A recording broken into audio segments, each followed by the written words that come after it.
We are dealing with a real piece of work today. And sometimes people will ask me, aren't you afraid that someone will know you're talking about them?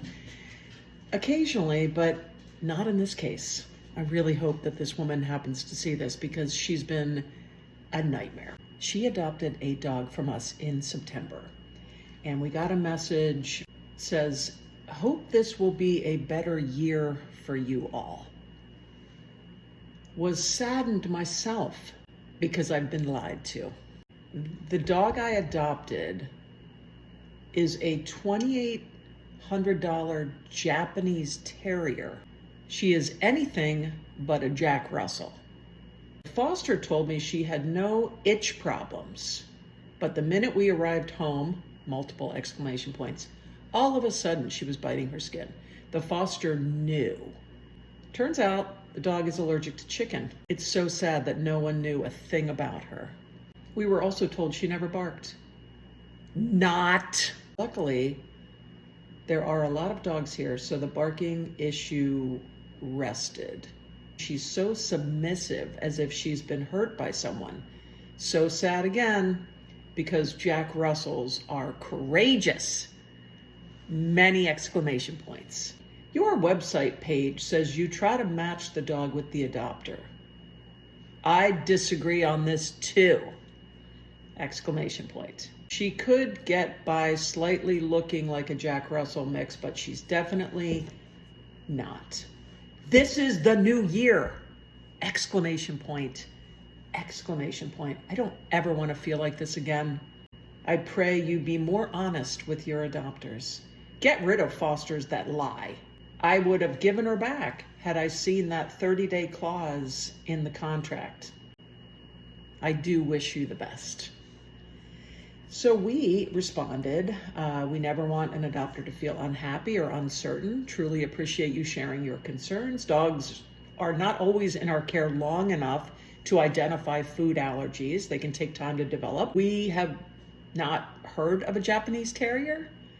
According to the shelter paperwork, her breed was listed as a Jack Russell Terrier mix. Unfortunately, as a rescue, we're just not financially able to DNA test every dog. We rely on the information available to us at the time. That said, we're always committed to our dogs, and we're more than happy to welcome her back into the rescue at any time. And we shared the information from the shelter that had her listed as Jack Russell mix. Well, she responded with, I think she is a wonderful little dog, but not a Jack Russell. And we were misled on who she was. So what are the procedures for a dog being returned? Is the money refunded after the 30 days? Will the real truth be told about her? Well, I've looked up the breed and studied her. Originally a mix between a pointer and a small terrier in Japan. Here in the US, they're a relatively new breed and they're very expensive. Friendly, stubborn hunter, loves to be outside. She should be more outgoing, but she's not. Am I surprised here? Question mark, question mark. It's the new year and I wanted to express my concerns. Will you allow me to consider this? I don't know what that means, so we go back. The dog's well-being is our first priority. If you feel that returning her is the best option, we'll refund your money, even though we're under no obligation to do that. She responds, wow, this is fast. I would want to make sure that you know she has a chicken allergy. Also, she is not a Jack Russell. She is a barker. I want to make sure she would be cared for right this time. We respond with, yes, we'll find the correct home for her. Thanks for sharing this information. And we ask her if this particular time works, and we send her the paperwork to transfer ownership back to the rescue. Then there was some back and forth about the time and the location and blah, blah, blah. So we said, let's plan for you to bring her back to Amy and receive the refund at the same time to ensure everything is in order. And then we get this. Things were going way too fast. I did not even have in my mind her going back to you.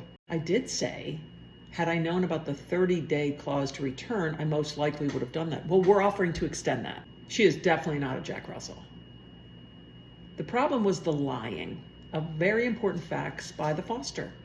Not one thing she told me was true. I figured it all out myself. I can't believe I went through all of this with a rescue. Too much! exclamation point, exclamation point, exclamation point, and the continual barking, it doesn't bother me. The dog is in great hands with me. I'm worried about her going back to all that chaos. I prayed about this all last night and this morning. I have no peace about it. We were given false information all the way around. I was rightfully angry, exclamation point. Luckily, my friend who was going to drive me to Amy's has the virus. So I am making a final decision of no. I do wish you all the best, but believe if your fosters are lying, they should be let go. Many exclamation points.